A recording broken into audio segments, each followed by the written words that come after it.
for 10 years, and company use a 15% discount rate to evaluate the project, right? As you can see, the same thing has been shown in the form of in the form of table. So these are the cash flow. First year it will receive 6,000, second year also 6,000, third year 6,000, till 10 year it will receive 6,000. And then we find the present value factor, we multiply both of them to get the present value, and then we get the cumulative PPV. So this is just a table given for your convenience.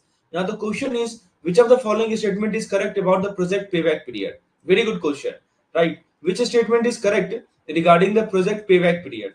That is what has been asked. So option number A, the simple payback period is 10 years, matching the discounted payback period. Option B, the discounted payback period is 5 years and it ignores the time value of money. The simple payback period is 5 years, but the discounted payback period is 10 years due to 15% discount rate. Option number D, both payback methods show 3 years as the project recover cost early. So this question checks your concept regarding simple payback and discounted payback. So you have to find what is the simple payback period and what is the discounted payback period, right? We have discussed this payback period in the last lecture. So do you know how to go about solving this question? So what is the meaning of simple payback period? Let me explain. What is the meaning of simple payback period? It is just how long it takes to recover the initial investment. How long it takes to recover the initial investment, right? That is called simple payback period, initial investment. So we ignore any time value of money in the simple payback period. So can you tell me what will be the payback period as per the simple? What will be the payback period? We have discussed in the last lecture. Just let me know in the chat box what will be the simple payback period. Just let me know. Very simple, very easy, right? How to find simple payback period? In the numerator you write the initial investment. In the numerator you write the initial investment. In the denominator you write the cash inflow, and just divide both of them, you will get the simple payback period.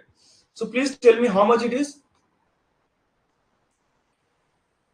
Any response from your side? How much is the simple payback period? It is nothing. What is the initial investment? What is the initial investment here? So in this case, the initial investment is, as you can see, 30,000, right? Initial investment is 30,000. Annual cash flow is 6,000, right? So divide both of them, you will get what? You will get 5, right? So this 5 is what? 5 is a simple payback period, 5 years. So this 5 year is the simple payback period. Please let me know. I'm not getting any response. I think you know it, right?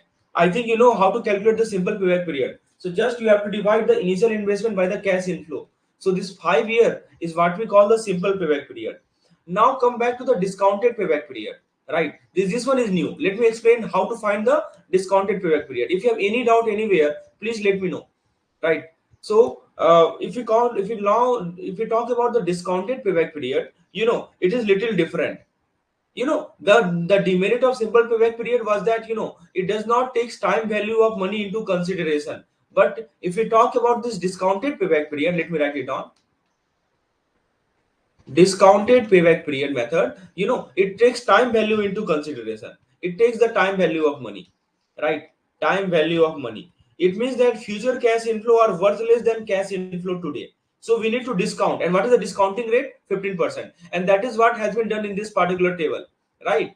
In this particular table, as you can see, the same thing has been done. Very good morning to all of you. So this is our first question of today's session. Let me again, for those people who have joined late, right? Let me again read the question. What this question is all about. See, what is happening in this case, that a project require initial investment of rupees 30,000. It generate an annual cash inflow of 6,000 for 10 years, right? And company use a 15% discount rate, right? And this table has been given for your convenience. In this table, you can see there are 10 years, 1, 2, 3, 4, 5, 6, 7, 8, 9, 10. The second column shows you the cash flow, right? Cash flow means how much is the cash in form? 6,000 every year. First year 6,000 you get, second year 6,000 you get, third year 6,000 you get, and you have invested 30,000, and 10th year also 6,000. Then we have the present value factor. You know what is present value factor? It is nothing but 1 upon 1 plus r whole to the power n. So what is r here? R is a discounting factor. So 1 upon 1 plus 0.15. And what is n? So for first year n is equal to 1, for second year n is equal to 2, for third year n is equal to 3. That's why you see this value. And when we multiply this cash flow with their respective present value factor, you will get the present value, right? You will get the present value. So what we have done, we have multiplied this, so we get this. multiply this, we get this, multiply this, we get, and finally we find a cumulative PV. Now the question is, which of the following statement is correct? Again I'm repeating because some people have joined late. So option number A, simple payback period is 10 year, discounted payback period is 5 year. Option C, simple payback period is 5 year but discounted payback period is 10 year. And option number D, both payback periods shows 3 year at the project recover cost early. So in the last lecture I told you how to find the simple payback period. If you remember, it is very simple, because simple payback period does not take time value of money into consideration, right? It does not take time value of money. So if you want to find the simple payback period, just write the initial investment in the numerator, and just write the cash inflow in the denominator, right? You did not take time value of money into consideration. What is the initial investment? 30,000. Just write 30,000 in the numerator. And what is the cash inflow? 6,000. Just write 6,000 in the denominator. How much it is? 5 years. So as per the simple payback period method, simple payback period is how much? 5 years, right? Now come back to discounted payback period. There are two kinds of payback period, simple payback period and discounted payback period. Now let's calculate the discounted payback period, right? Simple payback means what? How much time it will take to recover your initial money. So you have invested 30,000 and every month, every year you are getting 6,000. So obviously it will take 5 years to recover the entire money back. That is called simple payback period method. But if you talk about the discounted payback period method, it takes time value of money into consideration, right? If you talk about discounted PP means payback period, it takes time value of money into consideration. You know what is the meaning of time value of money? It says that future cash flow are worth less than cash flow today. And what is the discounting factor? 15%. So you can see we have already find the PVF for you. PVF we have already find, and cumulative we have also find. Now can you tell me what will be the discounted payback period method? As you can see, cumulative is how much? 30,114. So can you tell me what will be the discounted payback period method? The discounted payback period, as you can see, the cumulative PV is 30,114. So let's go through the options. The option number 1 says that 10 years. Simple payback period is 10 years. So this is incorrect. Why? Because simple payback period is 5 years. What about option B? So because in this case what it is happening. So can you tell me what is the discounted payback period method based on this particular table? I have drawn this table for you. In examination it might not be given, right? So I have drawn this table for calculating the cumulative cash flow, cumulative present value. So can you tell me how much time it is taking to recover the entire 30,000 amount? See, in first year we have recovered just 5,220. In second year we have recovered the 9,756, and so on. In the 10th year we have recovered 30,114. So can you tell me what is the discounted payback period? Just tell me, let me know whether your concept is clear or not regarding. I told you now what is the meaning of payback period. How much time it will take to recover the initial invested amount. So you have invested 30,000. How much time it will take as per discounted payback period method to recover that amount? Tell me how much time it is taking. 10 year. Very good. It is taking 10 year. As you can see, in the 10th year our cumulative is 30114, right? So the correct answer to this question is option number C, right? So because after the 10th year the cumulative PV is 30,114, which exceed the 30,000, right? So this is the initial investment. So it takes about 10 years to fully recover the amount. Exact is not 10 year, 10 point something something, but we can call it 10 year, right? So simple payback period is 5 year and discounted payback is 10 year. So what we learn from this question, see how to go about finding the discounted payback period method. You have to draw this table. Remember, this table will not be given in the examination. Sometimes you have to draw it yourself, right? I have given this just for your convenience. In the examination, this table will not be given. So what you will do, you will draw 5 column: year, cash flow, PVF, PV, and cumulative PV. This 5 column you will draw. In the first column you will write the year. How many years are there? 10 years are there. So just write 1 2 3 4 till 10. Then you will write the annual cash flow. So it is a uniform annual cash flow, 6,000 every year, 6,000 6,000. Then you will find the present value factor. How to find the present value factor? 1 upon 1 plus r whole to the power n. R in this case is discounting factor, which is 15%. And what is n? N varies. N is the number of year. So for n is equal to 1, just put the value and get the result. You will get 0.870. For n is equal to 2, you will get 0.756. So this will give you present value factor, PVF. Now what you do? You multiply the cash flow with PVF to get the PV. Similarly, cash flow with PVF to get the PV. And I think you know how to find the cumulative PV. Very easy. You just add both of them, and finally cumulative PV you are getting this much. Is it clear? Please tell me. So what we learned from this question is that simple payback period is quite efficient and easy to calculate, but discounted payback period method consider the time value of money. Right. So I hope it is clear now. Let's come back to the next question. Right. So this is our next question. This is the explanation part. Yes. So this is the question. Let me zoom a little bit so that the question is clearly visible to you. Let's see what question is asking. So friends, the question is Take a Style. Take a Style is a fashion retail company, right? It is a fashion retail company. It is evaluating a new project. Fine. They estimate revenue. They estimate expenses, and over the next 3 year, they estimate revenue and expense over the next 3 year, right? To determine if the project is worth investing in. To determine the project viability. Viability means if the project is worth investing in.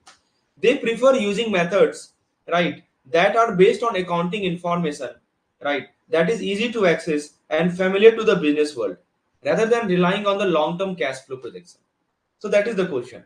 So which of the following statement best describe a key characteristics of the accounting rate of return method that make it appealing to Take a Style, but also highlight a significant limitation? So this question is about ARR. ARR, accounting rate of return. Option A, ARR consider the time value of money and relies on complex cash flow forecast, making it suitable for long-term project. Option B, ARR is profit-centric, use readily available accounting data, and is easy to understand, but it ignores the time value of money. Option C, ARR is cash flow centric, consider the time value of money, and require estimate only for the first year. And option number D, ARR relies on detailed market analysis, provide a precise rate of return, and account for all possible risks. So this question is about accounting rate of return. If you know it, you can answer it clearly. Right? Accounting rate of return. What is accounting rate of return? Let me explain. So basically, this is a method. If you talk about the accounting rate of return, this is a kind of method, right? That measure the average accounting profit. What it measures? It measures the average accounting profit, right? It measures the average accounting profit from a project related to the initial investment. It measures the average accounting profit from a project related to the initial investment. Simply, you can say it tells you how much profit a company expect to make from a project every year compared to what it invested in the project. Try to understand it. See, on one part you have the investment that the company has invested. On the other part, you have the profit. So basically, it compare investment as well as profit. It says that it tells you how much profit a company expect to make from a project every year. How much profit a company expect to make from a project every year compared to what it invested initially. Now, what is happening here? There is a company called Take a Style. As you can see, this Take a Style company. This Take a Style like the method, right? You can see this Take a Style is preferring the method called ARR. Why it is preferring the method called ARR? Because the reason is because profit, right? The reason is profit. So can you tell me why this Take a Style is preferring this ARR method or accounting rate of return method? Because accounting rate of return method, right, is based on profit. It is based on profit, right? Like your which is readily available. This profit you can get from your financial statement. From your financial statement, you can easily get the profit, right? And also it uses the average. It uses the average annual profit. What it use the average annual profit. We will do one numerical based on it in the upcoming slide, but this is the theoretical question. This question is about what are the benefits of ARR and what are the limitation of ARR. So two things. First thing is that it use profit which is readily available in the financial statement, and second thing is that it uses the average annual profit over the life of project.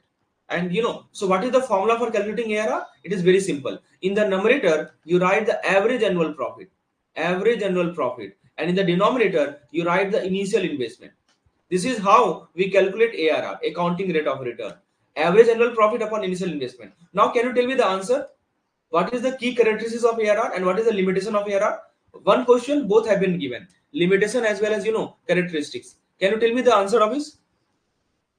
So take a style like ARR method because it is simple, quick, and uses information that is already available in the company financial statement. Because in the company financial statement, profit is available, profit data is available, right? But there is a limitation also. There is a limitation of this method also. What is the limitation? It does not takes into account time value of money. Remember, time value of money, it does not takes into account. You know what is the meaning of time value of money? That means it does not takes into account that money today is worth more than money tomorrow, right? So let me give you one example. For example, suppose a project generate a lot of profit. Suppose a project generate lot of profit in the latter year. In the latter year, suppose the project generate a lot of profit, right? So the ARR method treats it the same as profit generated in the first year. That is the demerit of this ARR. It does not take time value of money into consideration. Suppose a project generate lot of profit in the latter part of the year, right? So the ARR method treats it the same as the profit generated in the first year. So what do you think? So because time value of money is very crucial, because money received sooner is more valuable than the same amount that you receive later, right? So let's go through option. Any answer from your side? Which option do you think is correct? Any answer about ARR? Right. What do you think is the correct answer here? Which option do you think is correct? So let me explain. Let me go option by option. Option number A, it says that ARR consider the time value of money. Do you think it is correct? No. ARR does not consider time value of money. This is incorrect. So option number A, option number A is incorrect. What about option number B? ARR is profit centric, uses readily available accounting data, and is easy to understand, but it ignores the time value of money. Exactly. This is the correct answer. Because ARR focus on profit. You know the formula? The formula is average annual profit. In the numerator, we write average annual profit. In the denominator, we write initial investment. This is how we calculate ARR. What is ARR? ARR means accounting rate of return, right? So option B is the correct. It is profit centric. It uses readily available data, easy to understand. What about option C? ARR is cash flow centric. This is wrong because ARR is not focused on cash flow. It's about profit, right? Rate of return is profit. It's about profit. And option D, ARR relies on detailed market analysis. This is also incorrect. Why? Because ARR use accounting data. It does not use detailed market analysis, and it does not account for all this. Please tell me, is it clear or not? Or do you want me to explain it again? Please let me know. Yes, B is the correct answer. I hope the concept is clear regarding the ARR. What is the merit and what is the demerit of accounting rate of return?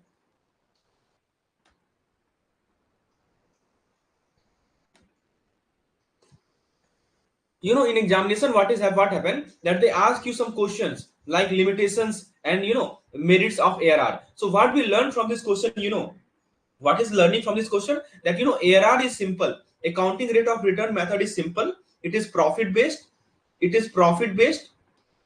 that is easy to calculate. However, ARR ignore the time value of money, which make it less accurate for evaluating long term project. So please tell me, would you prefer ARR for long term project? Yes or no? Please tell me. This is a very good question.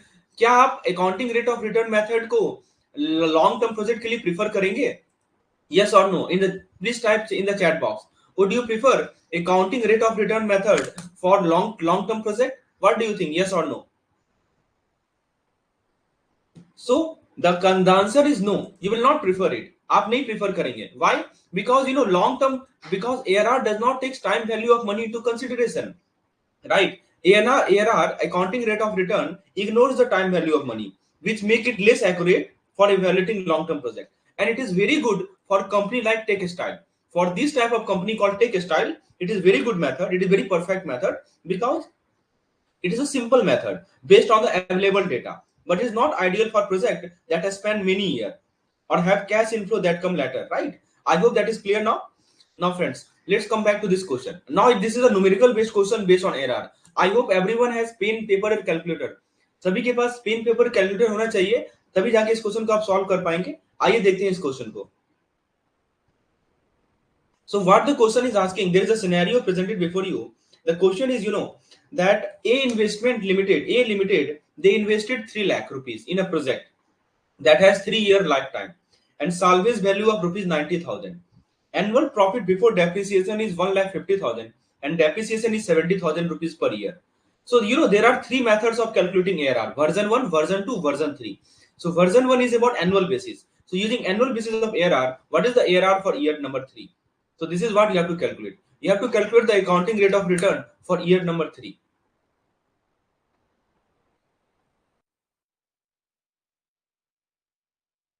So just now I told you the formula. In the previous slide, I told you the formula of ARR. Let me again write down the formula. I am writing the formula of ARR here. So the formula of ARR is profit before depreciation.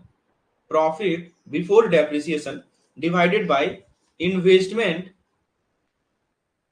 at the beginning of year. Investment at beginning multiplied by 100. Right? Sorry, profit before or profit after. Just wait a minute. There is a mistake. Profit after, not profit before. Profit after depreciation. Right? Divided by investment at the beginning multiplied by 100, because ARR takes profit into consideration.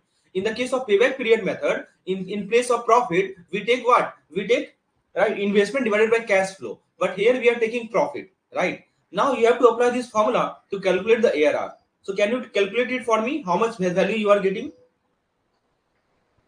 So write profit after depreciation in the numerator, investment at the beginning in denominator. So what does that mean? That it, let's break down into two parts. The first part is profit after depreciation. So this is the annual profit that we account for after we account for depreciation. Depreciation is a kind of non-cash expense. I told you early in the last lecture, depreciation is a kind of non-cash expense that reduce the value of project over the time. And in the denominator, we have the investment at the beginning. So what is the meaning of investment at the beginning? This is the value of the project at the start of that year, right? At the start of that year, the value of project is called, investment at the beginning, right? So how to calculate the investment? See, investment at the beginning of year, and you have to calculate for year number 3. You can see you have to calculate the ARR for year number 3. So how to calculate the ARR for year number 3? So there is a formula. Sorry, how to calculate the investment at the beginning of? Can you tell me what is the investment at the beginning of third year? So what you have to do? You have to find the initial investment, and you have to subtract the depreciation accumulated until that point. Then you will get investment at the beginning of the year, right? So in initial investment, subtract the depreciation accumulated, right? And this is how you calculate the investment at the beginning of the year. Now in year number 3, come back to the question. In year number 3, what are the data available? So annual profit before depreciation is how much? 1,50,000. Annual depreciation is 70,000. And can you calculate me what is the initial investment at the beginning of year number 3? Can you calculate? Can you write the value in the chat box? What is the initial investment at the beginning of year number 3? Just waiting for your response. If you know the concept of depreciation, you can easily tell me. Can you tell me what is the initial investment at the beginning of year number 3? So let me explain. See, very easy. Initial investment was 33 lakh, right? 3 lakh. After 1 year, it is a straight line method. So it get depreciated. So one way you can think of like this: total year is how much? 3 year, right? And what is the salvage value? Salvage value is 90,000. So just add 90,000 plus 70,000. This is the initial investment at the beginning of year number 3, which is how much? 1,60,000. Right? Is it clear or not? Please tell me. Why we have added the salvage value to the depreciation? Because this is a kind of straight line method. The depreciation, this particular project is depreciating in uniformly every year. It is depreciating by 70,000. You have to calculate what is the initial investment at the beginning of year number 3. So what we did, we started from the last, that is the salvage value, which is 90,000, and we added the depreciation over year number 3, which is 70,000, and we get the investment at the beginning of year number 3. Please tell me, is it clear or not? If it is not clear, I will explain it again, because this is the main thing that you have to take into consideration: initial investment at the beginning of the year, right? So since depreciation reduces the value of project, so that is why initial investment at the beginning of year is 1,60,000. Now let's calculate the step by step, right? What is the profit after depreciation? Can you tell me what is the numerator? Numerator is profit after depreciation. In short, we write PAD, profit after depreciation. How much you can calculate it? It is nothing but profit before depreciation minus depreciation, right? And what is the profit before depreciation? You can see 1,50,000. 1,50,000. And what is depreciation? 70,000, right? So just subtract 70,000 from 1,50,000. How much is the profit after depreciation? It is 80,000, right? So we have profit after depreciation and we have initial investment at the beginning of 3 years. Okay, not clear. Okay, fine. Let me explain. See what is happening here. See, main thing is initial investment at the beginning of 3 years. See, let me explain. See what is happening here. See, so initially how much invested? 3 lakh, right? And after at the this is year number one. This is year number one. So after how much is the depreciation? 70,000 is the depreciation, right, for the year number one. So how much will the value be? Just subtract the 70,000 from 3 lakh. It will be 2,30,000. I'm just explaining why we get the initial investment as 1,60,000. Now year number two, how much is the depreciation? 70,000. Just subtract the 70,000. How much it is? 1,60,000. So you can see at the end of year number two, the investment value is 1,60,000. Or we can also call it at the beginning of year number three, the investment value is 1,60,000. Now is it clear why we have taken 1,60,000? One another way to do it, we start from the last. So in the last, what we get? The salvage value. What is the salvage value? In the question it is given. Salvage value is how much? 90,000. Right. The salvage value is 90,000, which means the residual value is 90,000. And how many year? 3 year. So in the third year, it would have depreciated by 70,000. We just add, right? You will get 1,60,000. So either you come down or you go up. Both will give you the same result. 1,60,000 investment at the beginning of 3 year. Please tell me, is it clear now? Please tell me. See, we are just applying the concept of depreciation. Nothing, no any rocket science. Very easy to understand. We are just depreciating the project value by 70,000 every year, and you have to calculate what is the project value at the beginning of 3 year. Right? Either you move top down or you move bottom up. Right? You will get the same result. Very good. So now, very good. Now let's come back to this question. So I think PAD you can easily calculate it. Profit before depreciation minus depreciation. So what is profit before depreciation? 1,50,000 minus 70,000. So it is how much? 80,000. Right? Now just apply the formula. In the numerator, you write what? In the numerator, you will write the profit after depreciation, which is 80,000, and divide it by 1,60,000. So how much is the answer? Can you tell me what is the answer?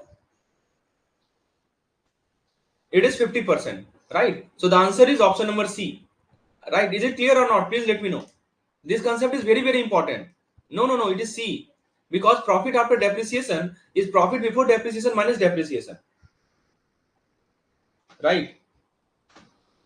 Yes, it is C. Very good. It is C. So is the concept clear? I hope it is clear now, right? How to go about finding the ARR? There are three versions on the basis of this is called annual basis, right? This is called annual basis. Remember that the thing which we have discussed now is called the annual basis. I hope it is clear now. The correct answer is 50%. Now, just remember the formula. You can get easily answer it. Now let's look at the second question. The same question, second part. Now using version number 2. What is version number 2? The version number 2 is called the total investment basis, right? It is called the total investment basis. Now you have to calculate the overall ARR for the project. See, in the first question, you were asked to calculate ARR for year number 3, right? See the difference. In this question, what was asked? What you have been asked to calculate the accounting rate of return for year number 3. That is why it is called annual basis. Suppose question asked you to calculate ARR for year number 2, you can calculate it, right? So similarly, but in this case, what is happening? It is our overall ARR for the project. That is called total investment. This is the second version. So you have to calculate the overall ARR, not just particular year ARR, overall ARR. So how to go about calculating it? Again, formula remain the same, right? So again, let me come back to this particular question. This is the data. You have to apply this data, right? You have to calculate the overall ARR.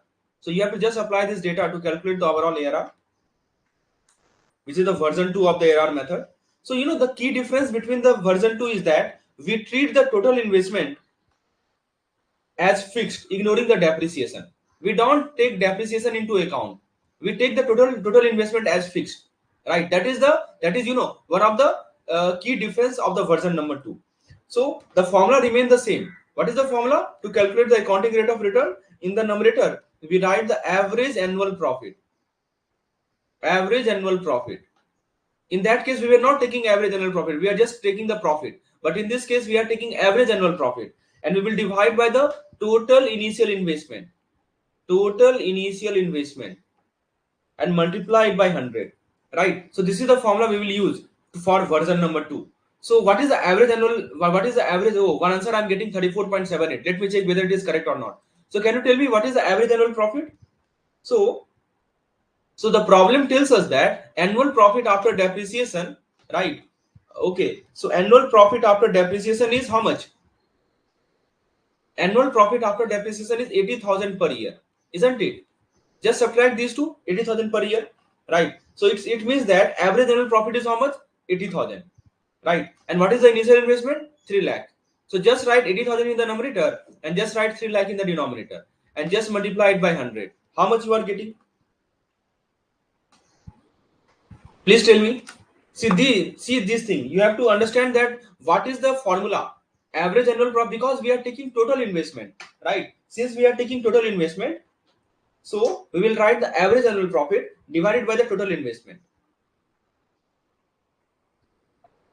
right? So average annual profit is how much? 80,000, right? Because the question itself says you, right? Because the question itself says that that profit before depreciation is 1,50,000 and depreciation is 70,000. So profit after depreciation is 80,000. So 80,000 divided by 3 lakh into 100. How much it is? I think you are getting 26.67%. Please let me know. Is it what you are getting? Yes, very good. So the answer to this question is answer to this question is option number A, right? So please tell me, is it clear? So this is called version 2 of ARR. It is calculated using the average annual profit and the total initial investment. We ignore depreciation. In this case, we don't take depreciation into account because we treat the entire investment as constant. We treat the entire investment as constant, right? So answer is 26.67%. I hope it is clear now. Now, friends, let's take the third version. There are three versions of calculating ARR, right?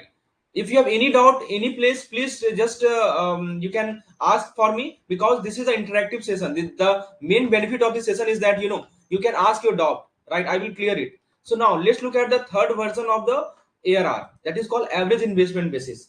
Now you have to calculate using version number 3 what is the ARR, right? So again, come back to this question. Let me show you the question. So what is version number 3? It's about average investment basis, right? So let's come back to this question. You have to calculate ARR based on average investment basis. Same question but 3 version, right? How to go about calculating the ARR using the average investment basis? So again, problem is the same, right? Company is investing 3 lakh in a project with 3-year life. Salvage value is given. Annual profit before depreciation is given. Depreciation is given, and you have to calculate the ARR using average investment. See the wording. Wording is very much important, right? So this version is a bit more realistic than the previous one because it considers the declining value of asset over the time. It takes into account that the project initial investment reduce in value over its life because the company expect to sell for a salvage value at the end. So it use average investment, right? As the name itself suggests, it use average investment over the life of project.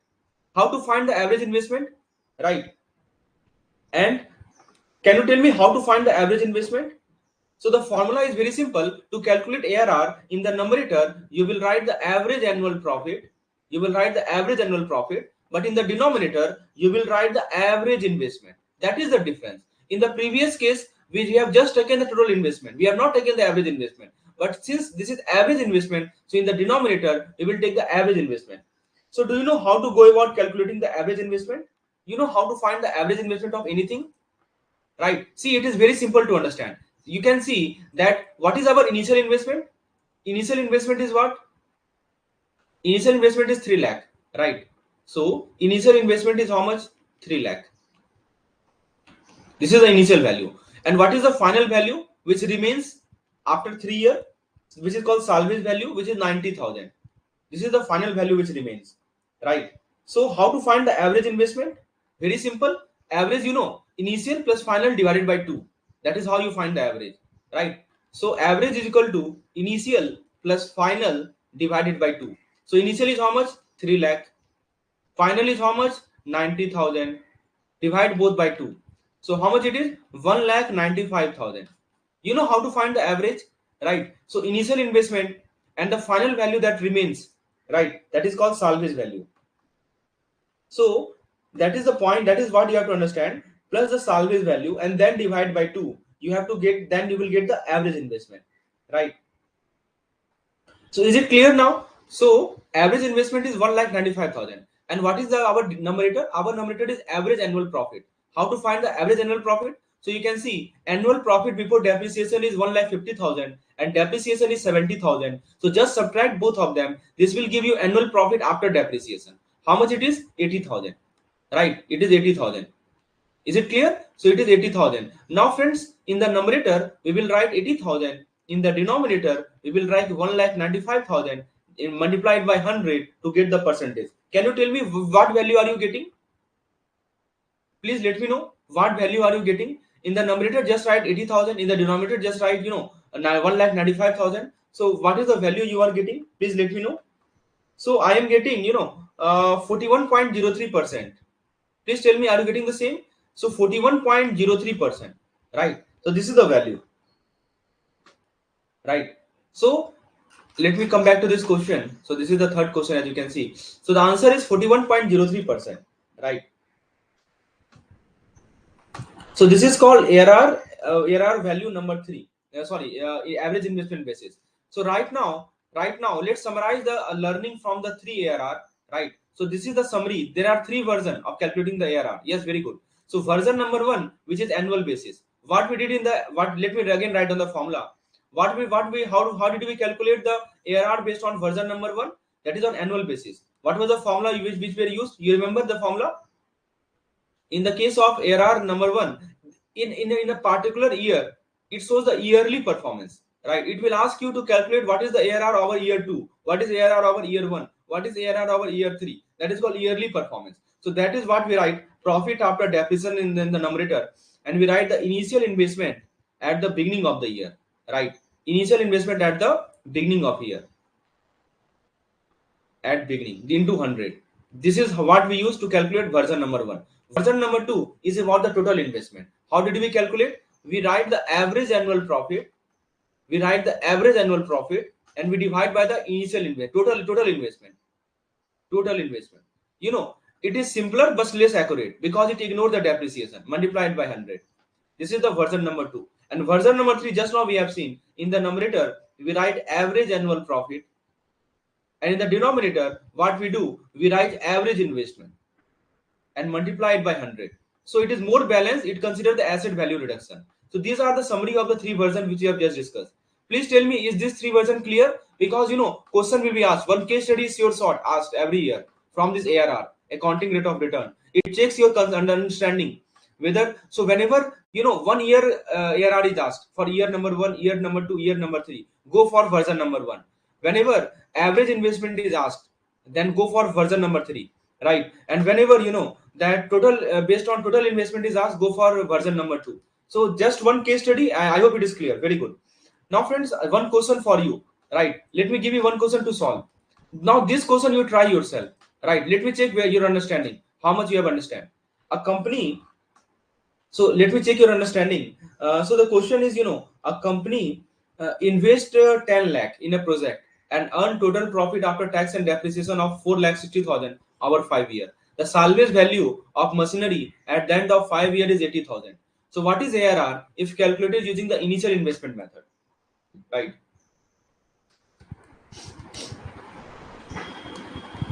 So what is ARR if calculated using the initial? So just now I've told you, three methods: annual basis, total investment, average investment. Right. So now please tell how to go about calculating it. So please try this question on your own. I'm just giving you 1 minute and then I will explain. Right.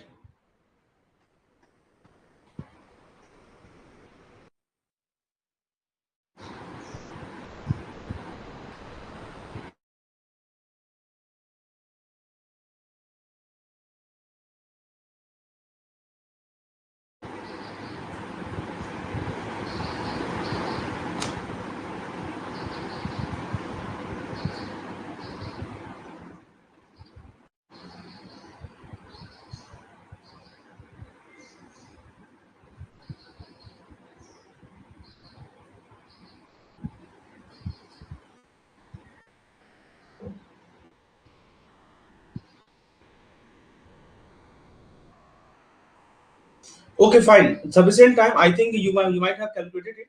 Let me explain how to find ARR for this method. Okay, so one answer I'm getting A. Let me explain. See what we have to do in this case. Initial investment, right? So in the so we have to take initial investment. What is the formula we have to use? We will write the average annual profit.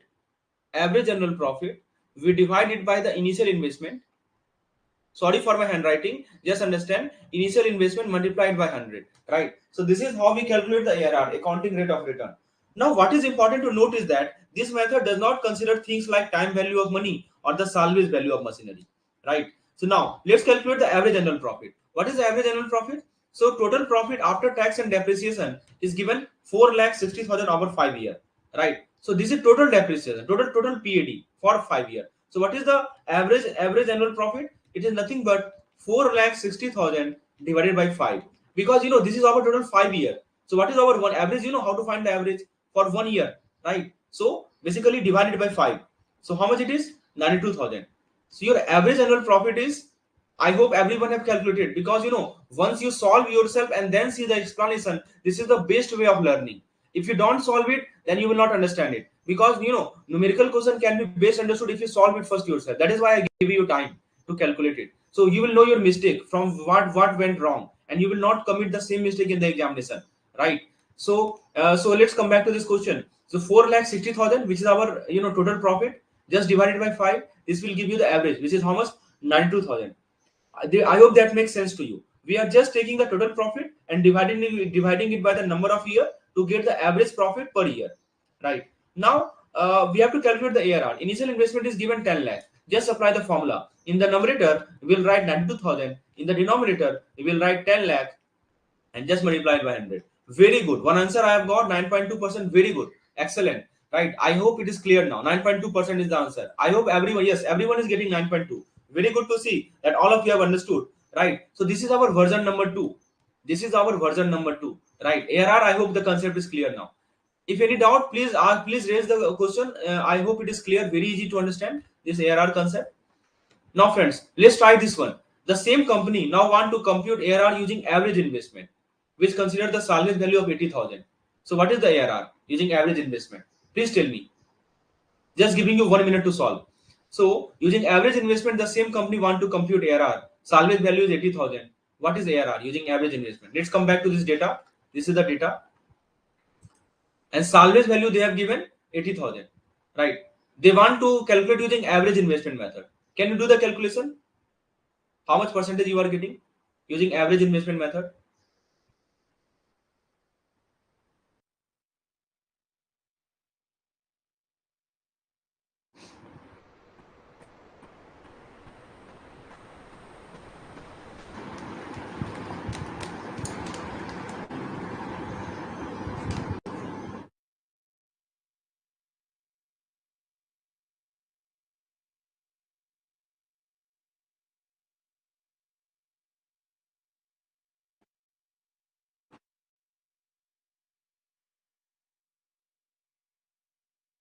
Okay, so let me explain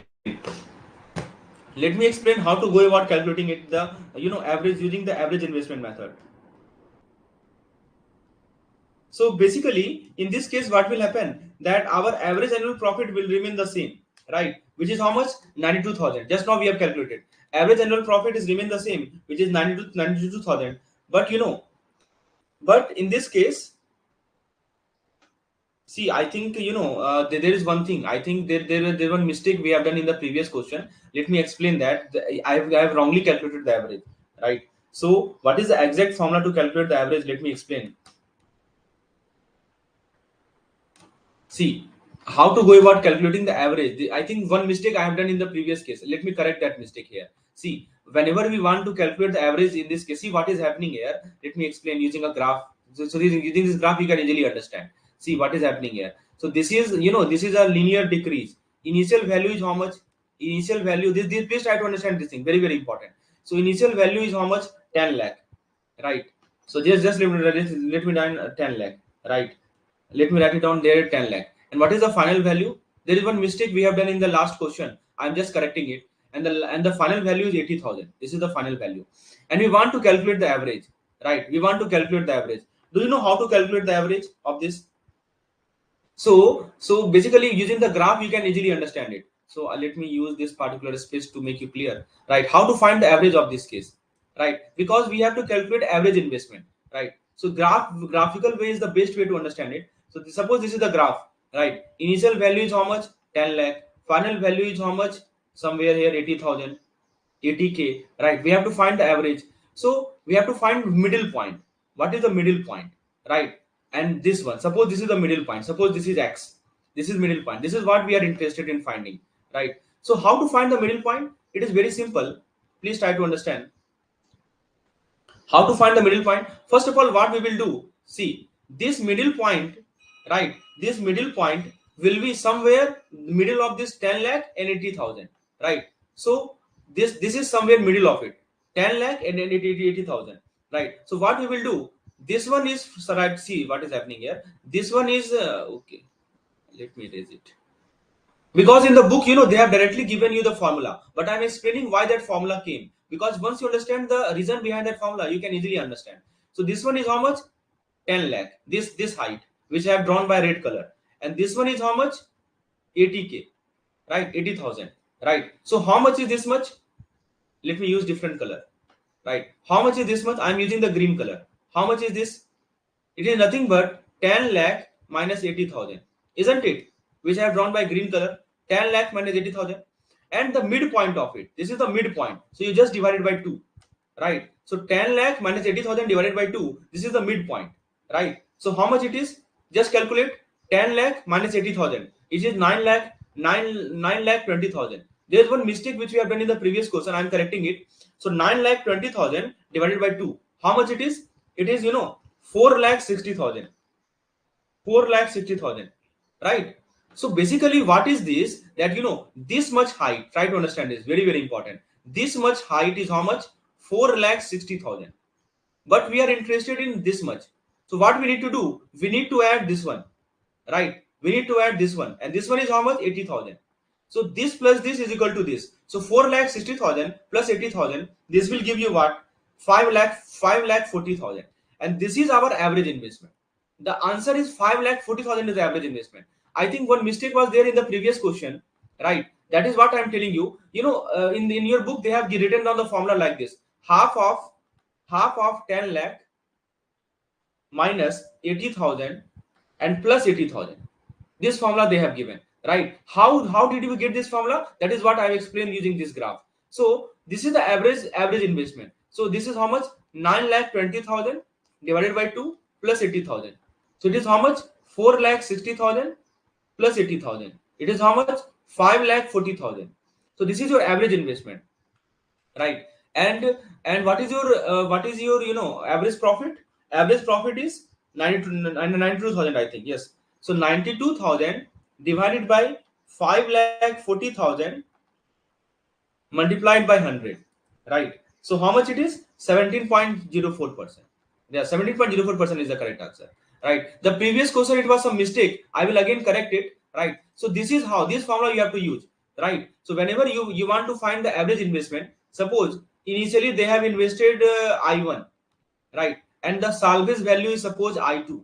So half of I1 minus I2 plus I2, right? This is the average investment formula. This is how you will calculate the average investment. And this thing, why this formula? So this can be easily understood using this particular graph, right?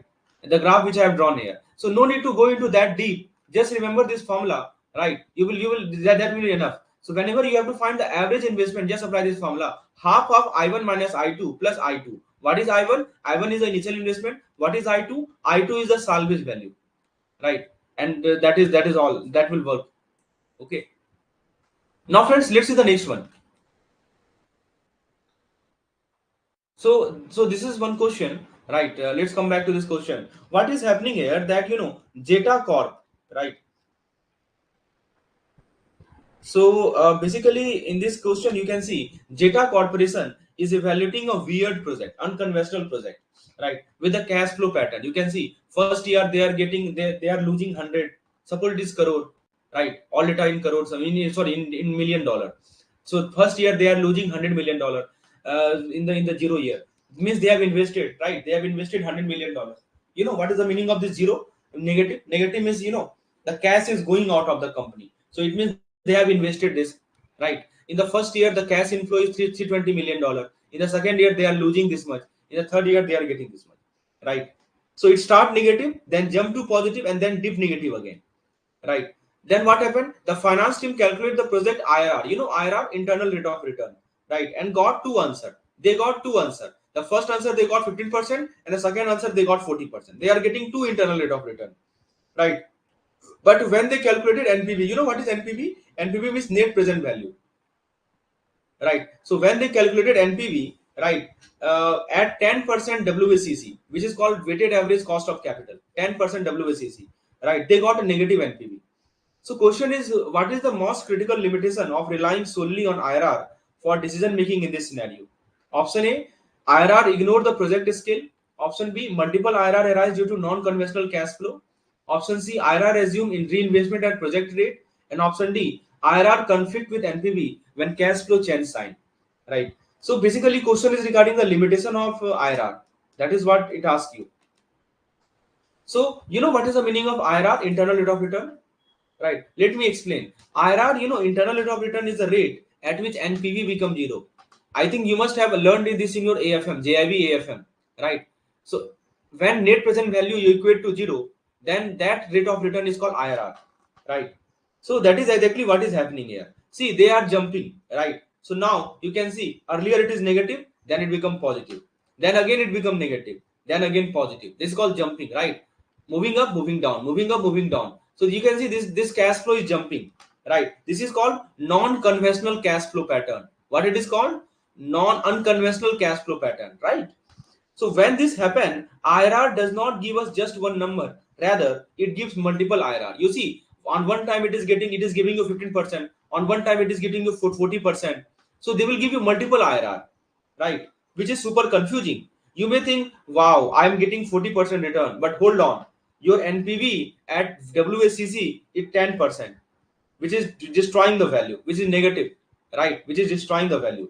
So, what do you think the correct answer?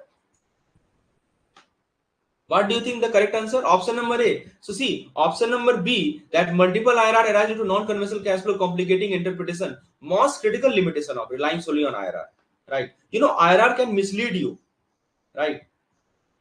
Option B is a symptom. You see, multiple IRR is a kind of symptom, right? But the real problem is option number D. IRR conflict with NPV when cash flow change sign. IRR can mislead you when it conflict with NPV, especially if cash flow change sign multiple times, right? So that is the limitation of internal rate of return method, right? So the correct answer to this question is option number D. Please let me know, is it clear?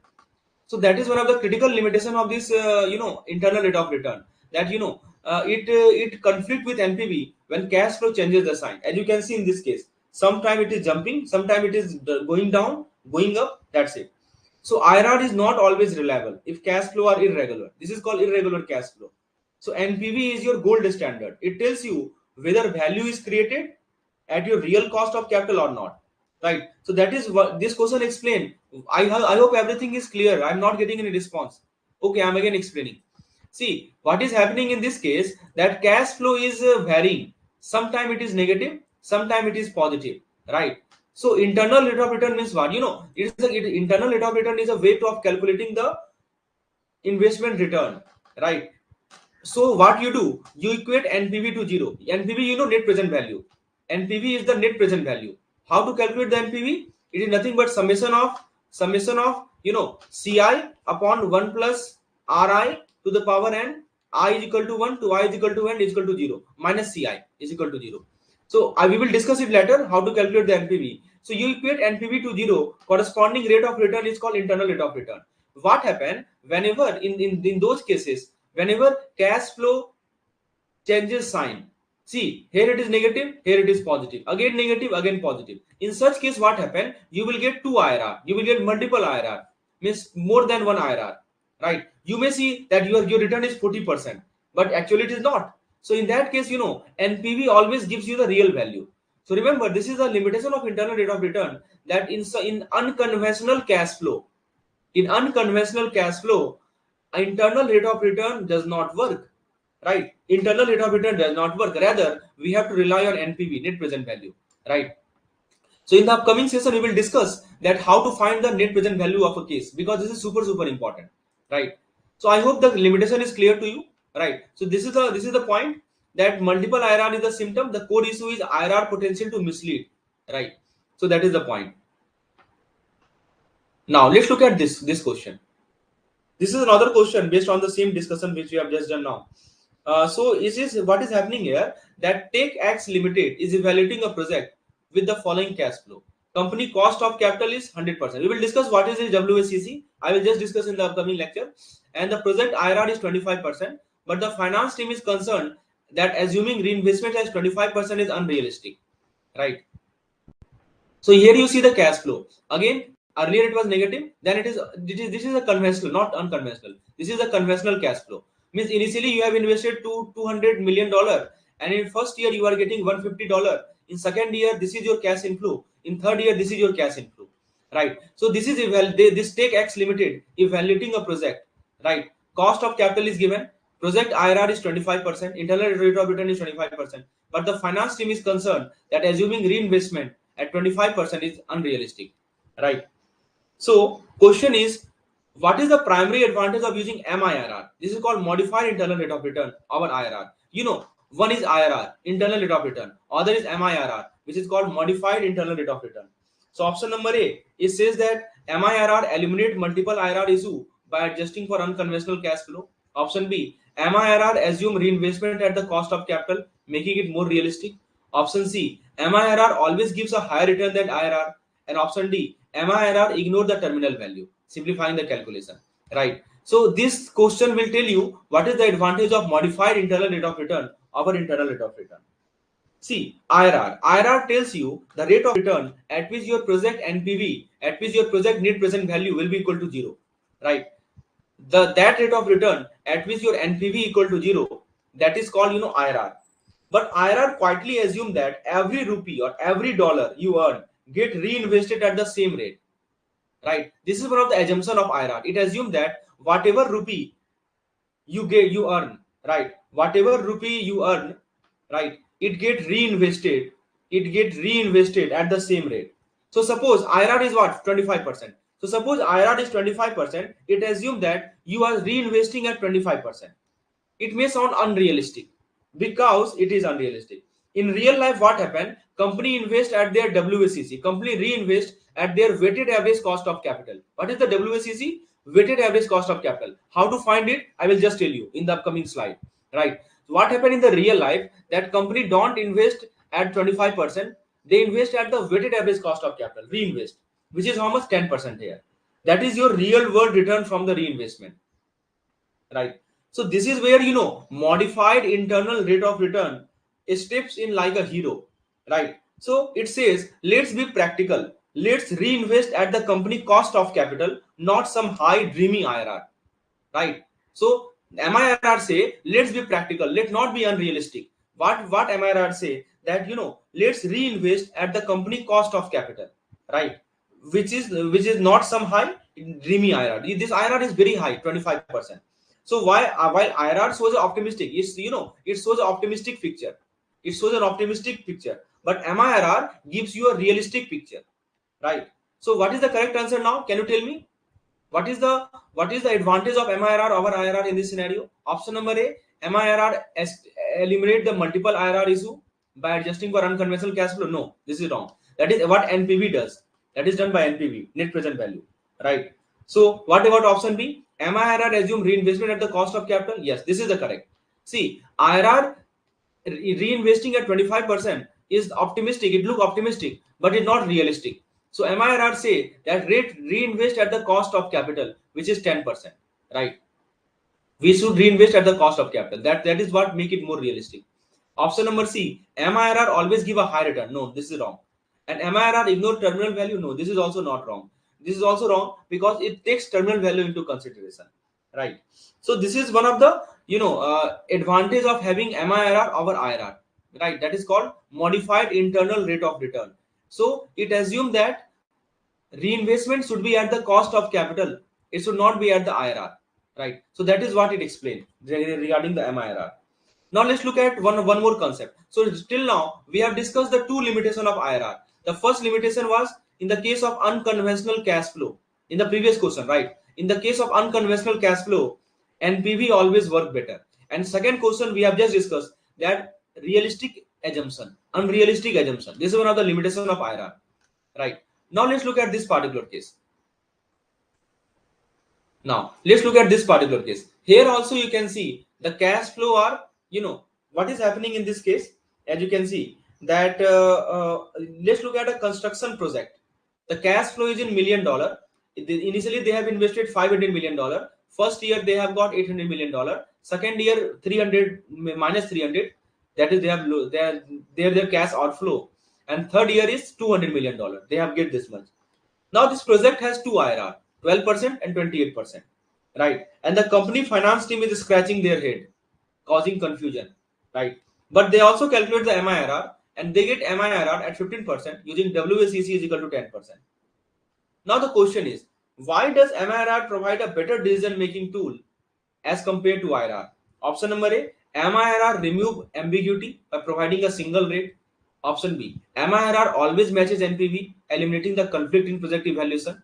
So these are project evaluation technique, NPV, IRR, MIRR. This is where we evaluate the project. Option C, MIRR ignored negative cash flow, simplifying analysis.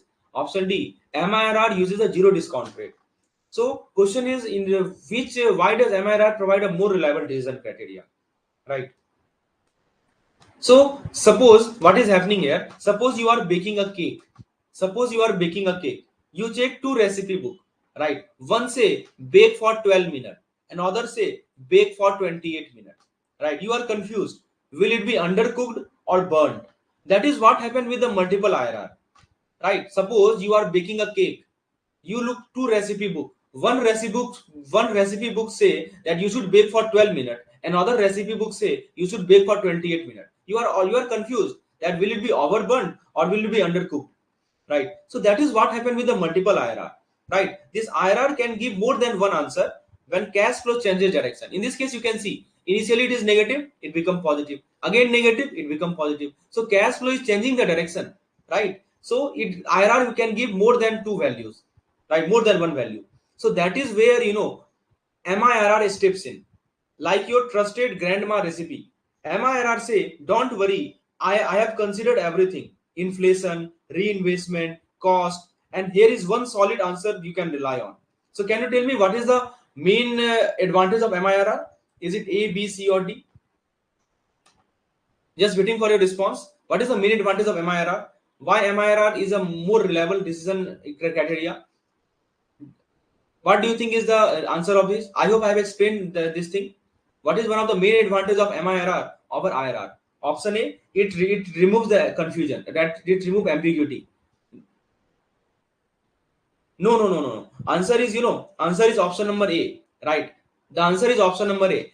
MIRR remove ambiguity. It remove the confusion by providing a single rate, unlike multiple IRR, right? This is the correct answer. So IRR can be confusing if cash flow goes up and down, right? So multiple IRR means multiple answer, right? And obviously big confusion. So MIRR just give you one answer, right? It uses cost of capital for reinvestment and discounting, so it is much more practical, right?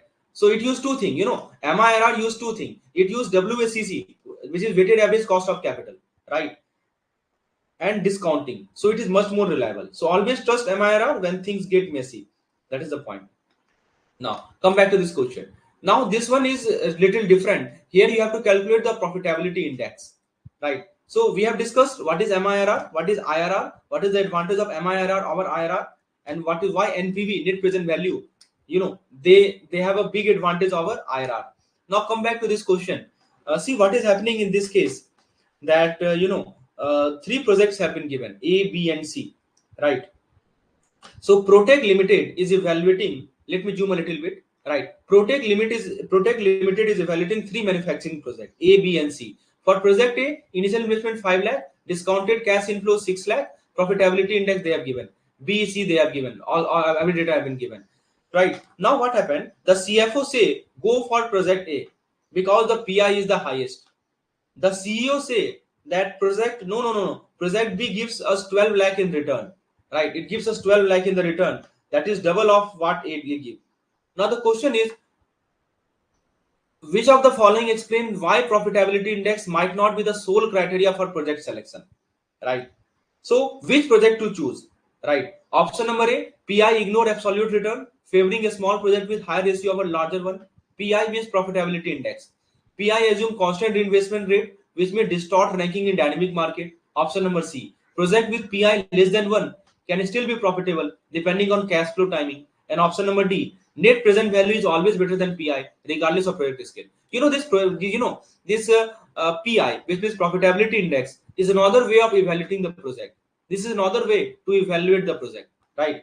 So let us break it down. What is the meaning of PI? Let me explain. Imagine that you invested rupees 1.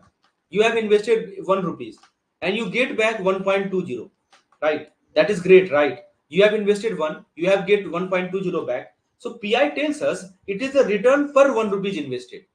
PI, what it tells us, what is the return you are getting per 1 rupees invested. That is called PI. So what is the formula for PI? The formula for PI is present value of return and divided by initial investment. Means for every 1 rupee you are investing, how much you are getting. That is called PI. That is called profitability index. Now you can see for both project A and B, PI is same 1.20 and 1.20. But here is a twist, that project A gives you 1 lakh profit, isn't it? You can see you have invested 5 lakh and discounted cash inflow is you are getting 6 lakh. And project B, it is giving you 2 lakh profit. You can see it here. So even with the same PI, which give you more money? Obviously project B. So please, one question I'm asking you, which project would you prefer? Option A, a project that gives you more return, per 1 rupees. Option B, a project that gives more rupees overall. Tell me, which one would you choose? Which one would you prefer? Suppose two options are there. Would you prefer a project giving more return per 1 rupee, or would you prefer a project that gives you more rupee overall? You see, that is what is happening in A and B. In case of A and B, both are having the same profitability index, but B is giving you more return. So which project would you choose? Project option A, project having giving more return per 1 rupee. That means project having more PI, or project that is giving you more rupees overall. Option A you are saying. Okay. So that is exactly the debate that CFO and CEO are having. So PI is not all. Obviously option A, no. See, this is, you will choose option number B, not option A. That gives you more rupees overall, right? So PI, that is profitability index, is not always a standalone tool, because it ignores the absolute return. And can favor a small project. As you can see here now, right? In this case, what is the profit we are getting? 2 lakh. In this case, what is the return? It's just 1 lakh, right? So PI ignore absolute return and can favor a small project. It tells us how profitable the project is per rupee invested, but now how much total profit we are making, right? You can think of it like this. Suppose you sell 10 cup of tea. Try to understand. You are selling, let me change the color, right? Suppose you are selling 10 cup of tea, right, with rupees 2 profit each. So on 1 cup of tea, you are getting rupees 2 profit. You are selling 10 cup of tea, which rupees 2 profit on 1 cup of tea. But someone else sell 1,000 cup of tea with just 1 rupees profit. So who is earning more overall? Right, obviously this one. So you have just sold 10 with 2 rupees profit per tea, but someone is selling 1,000 cup of tea with 1 rupees profit. So obviously this 1,000 person is earning more. That is why volume matter. That is why volume always matter. So what we learned. So what is the answer to this question? So tell me, what is the answer to this question? So the answer is option number A, that PI ignored absolute return. Yes, this is the limitation of PI, right? So the PI ignored absolute return. It favors a smaller project with higher ratio over larger one. This is one of the limitation of PI. How do we calculate the PI? Per rupee you have invested, how much return you are getting. That is called PI, right? So that is one of the limitation of profitability index, right? So it just tells you it just tells you how much profit you are making per rupees invested. It is great, it is great for comparing relative profitability. But when project differ in size, PI alone can be misleading. So what we do, we use PI plus NPV, right? Both are used simultaneously to make a smarter decision, right? To make a smart decision, we use profitability index as well as NPV, right? That is what we do. So option number A is the correct answer here. It ignored the absolute return. That is the limitation of PI, right? Now let's look at this particular question. Again, one question based on ARR, right? This one is little bit different, right? I think we have already discussed ARR. Let's come back to it. What is happening? A manufacturing company is planning to invest 50 lakh in a new machine, and machine life is given 5 year, right? No salvage value. Project is expected to generate a total return of 30 lakh over its life, and company can use estate line depreciation. So what is the ARR for this project? And tell me, what is the ARR? We have already discussed the ARR, accounting rate of return. So it is the average return that you earn every year on your original investment. It's like asking, suppose I invest 1 rupee, how much profit do I get back every year on average, right? That is called accounting rate of return. So here nothing is mentioned which version to use, right? So what we will do, we will apply the simple version. We will apply the simple version, right? So what is the formula for ARR? Just can you tell me, calculate the ARR? What is the ARR value? So it is nothing but average annual profit in the numerator. Overall ARR you have to find, divided by initial investment, right? Multiplied by 100. So ARR use accounting. One thing you must note it down. ARR use accounting profit, right? ARR use what? Accounting profit, right? It does not use the cash flow. That is the difference. ARR always use accounting profit. ARR does not use the cash flow. That is why we must adjust for depreciation. This is one point. So you have to adjust for depreciation. So can you calculate what is the average annual profit? Can you calculate what is the average annual profit in this case? Please tell me what is the average annual profit in this case. So this profit, you can see this 6,000. What here you can see. So see how much is the project is to generate total earning of 30,000, 30 lakh over its life. Fine. And so what is the depreciation per year? So first thing, average annual profit. What is the average annual profit? Total earning is how much? 30 lakh. So how much is the average annual profit? It is nothing but 30 lakh divided by what? How many year? 5 year. So that is average, which is how much? 6 lakh. So 6 lakhs your average annual profit, right? But we have to take depreciation also into account because it shows accounting profit. What is the depreciation per year? Because it is written straight line depreciation, so it means depreciation will uniformly decrease over the year. So depreciation per year will be how much? 50 lakh, which is the initial amount, divided by 5, which is how much? 10 lakh. So this 10 lakh is the depreciation, right? 10 lakh is the depreciation. So we add back the depreciation because it is a non-cash expense. We have already discussed it, right? This depreciation, it just kept on the paper, it just written on the paper, but not actual decrease. So since it's a non-cash expense, so we add it back, right? So what is the adjusted profit? What is the adjusted profit? Adjusted profit is 6 lakh plus plus 10 lakh, right? Depreciation. So it is how much? 16 lakh. So this is your adjusted profit. Now we have to find the ARR. So what is ARR? 16 lakh divided by initial investment. How much we have invested? 50 lakh, right? So how much it is? I think it is 32%.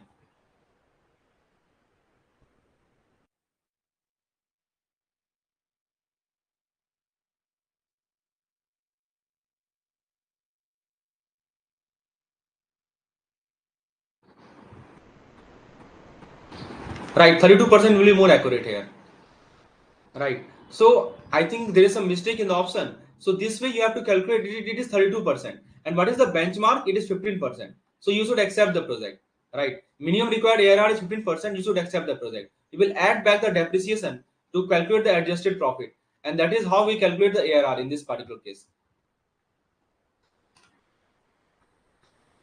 Now friends, let's come to CAPM. That is called, what is CAPM? CAPM formula we will apply in this case.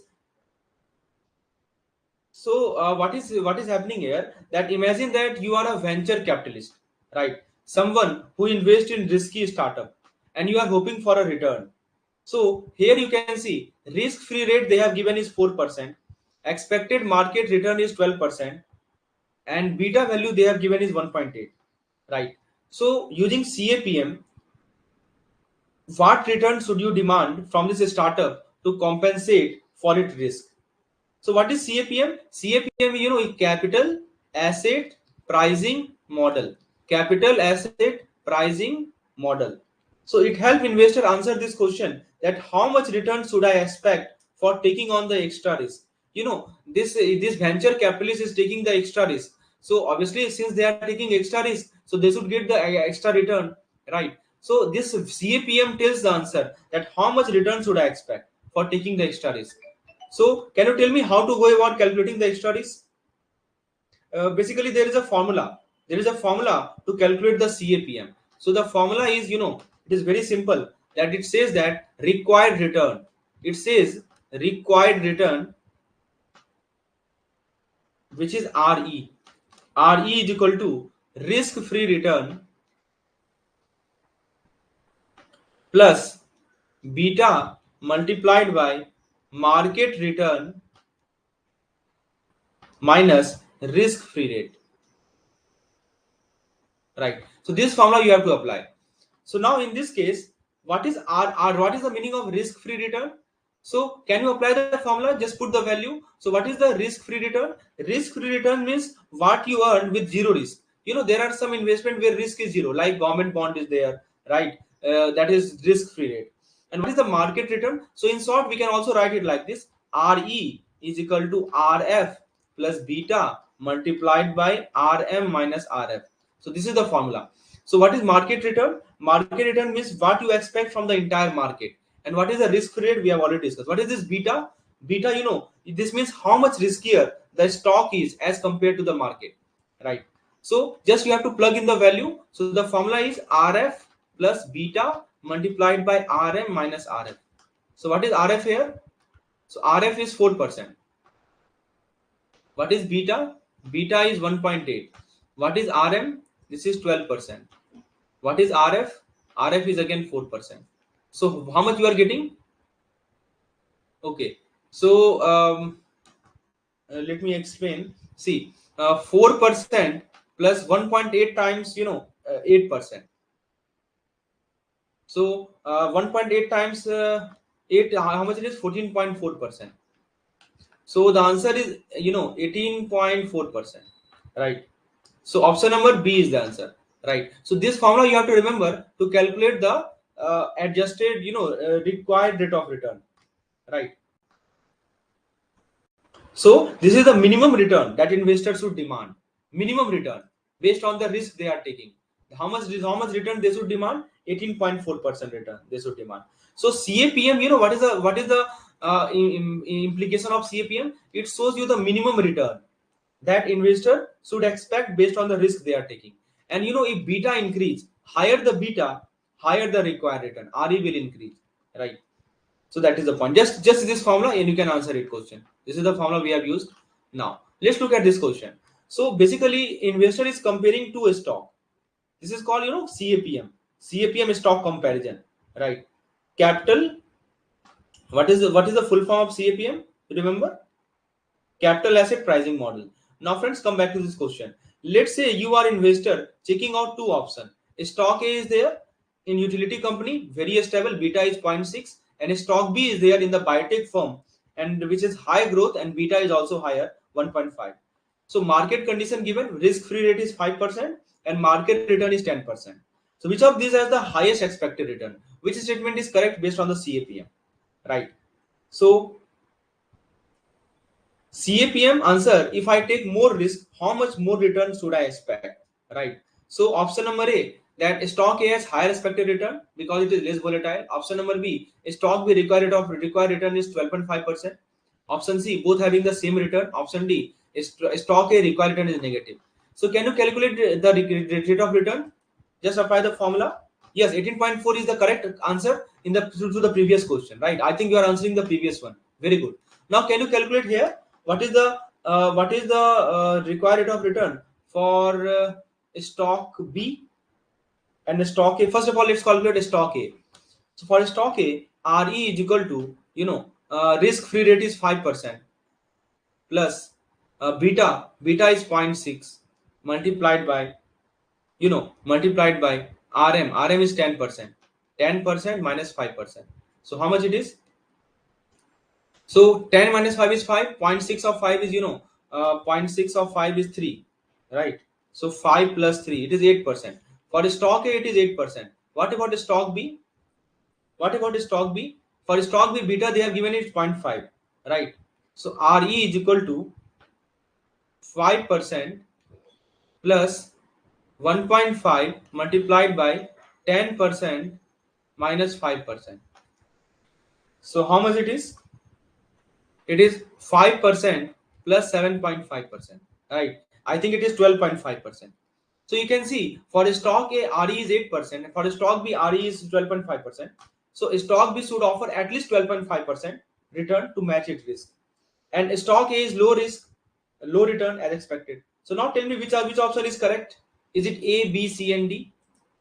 Yes, correct. It is B, because stock B required return is 12.5%, reflecting it higher risk, right? 12.5%. So because you can, is it clear? Please tell me. I hope it is clear that how to find the required rate of return for both the stock. Just you have to apply the formula using CAPM, capital asset pricing model, right? So what we learn from this question is that if beta is higher, you can see for stock B beta is higher, right? So what is the learning from this question? That if beta is higher, it means risk is higher. It means return will also be higher. Like in the case of stock B, you can see beta is higher, risk is higher, return will also be higher, right? Please tell me, is it clear now? How to go about calculating the CAPM? Very good. Now let's do one more question. So see this question. This is a good question on APT. See what is happening in this case. Let me explain. Imagine a company called Beta Security. The company name is Beta Security. Let me zoom a little bit, right?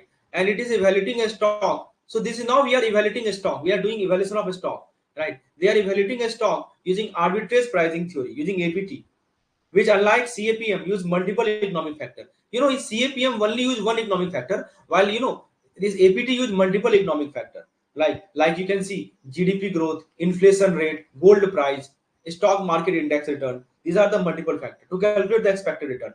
The goal is simple. The goal is to calculate the expected return. This is the goal, right? But in this case, they are using the multiple factor: GDP growth, inflation rate, gold price, etc., etc. Right? So the question is the data have been given. What action should Beta Security take based on APT calculation? Buy the stock, sell the stock, hold the stock, ignore APT. So let me tell you the formula. What is the formula for calculating the expected return using APT? So what you do, first you write the risk-free rate plus beta multiplied by risk premium, right, for each factor, right? So you can think of it like cooking a dish. Suppose you are cooking a dish. In a dish there are very many ingredients. So many ingredients are there, and each ingredient is adding its flavor, right? And you add all of them, right? So basically here it will be summation will be more suitable here. Summation to use. So now here factor has been given, and beta and risk premium have been given. So what I will do, I will draw a table here. The table is the best way to calculate it, right? So we have to calculate what? We have to calculate the expected return. So no need to draw table, you can see. What about the GDP growth? See, we will calculate the expected return step by step. So just multiply this 0.5 with 3%. 0.5 multiplied by 3, it is 1.5%. Then 0.7 multiplied by 2. 0.7 multiplied by 2, it is 1.4%. Then minus, you see my negative, it is beta is negative, minus 0.6 multiplied by 4%. How much is this? It is minus 2.4%. And here 1.2 multiplied by 8%. How much it is? 9.6%. Now you add all of them.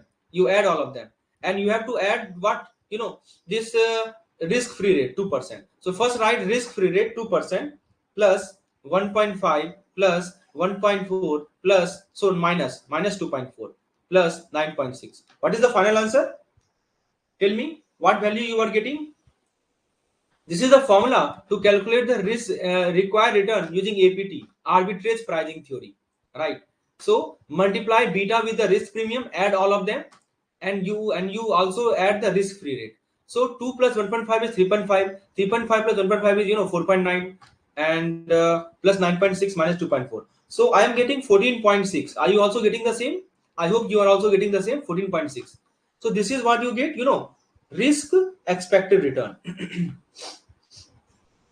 So basically, do you think that a stock is undervalued? Right? Do you think that because the stock market price suggests return of 12%? See what is happening here. That the stock market price suggests return of only 12%, and now we have get 14.6%. Do you think that a stock is undervalued if its actual return is less than what models say? What do you think? So see what I'm asking you. So the question is what you should do in this case: buy the stock or sell the stock. So APT says, what APT is saying, that a stock should give 14.6%, but the market return is only how much?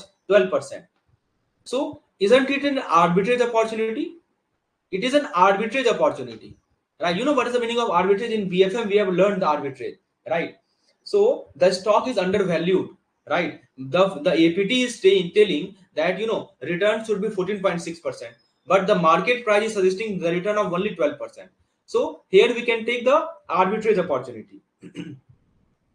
And a smart investor grab such chance, right? The smart investor, one who is smart, they grab such kind of such chance. So what they should do? Option A, buy the stock. Option A, buy the stock as the calculated expected return exceed the market return. Please answer now. I hope I have given you sufficient insight. Option B, sell the stock as the calculated expected return is lower than the market return. Hold the stock and ignore APT. What do you think? Should they buy the stock? See, market is suggesting a return of only 12%, but APT says that return is 14.6%. What should you do? So that is what you have to answer. So basically, this stock is undervalued. Valuation is less as per the market. The correct valuation should be 14.6%, but market is just only saying 12%. So whenever a stock is undervalued, what should you do? You should buy the stock or you should sell the stock. Just waiting for your answer. Right? This is what arbitrage opportunity. Yes, option number A, very good. You should buy the stock. Yes, this is what you should do. Right? Because you should buy the stock as it is undervalued. Why option B is incorrect? The sell the stock. Because return is higher, not lower. Right? Because it's saying that calculated expected return is lower. No. It is higher. Had it been lower, then we will sell the stock. Hold the stock. This is wrong. APT whole point of view is to spot mispricing and act on it. You can see that is why it is called arbitrage pricing. Why it is called arbitrage pricing? I think you know the answer. Why it is called arbitrage pricing? This question explain it. Why there is a mispricing here, isn't it? This is called mispricing. This is mispricing which has happened here, right? The correct pricing is 14.6 and market is only telling 12%. So this is called mispricing, and you take advantage of this mispricing. You buy the stock as it is undervalued, right? And a smart investor grabs such chance. And option D is completely wrong. It ignored APT. That is wrong. But APT gives you deeper insight with more real world variable than CAPM, right?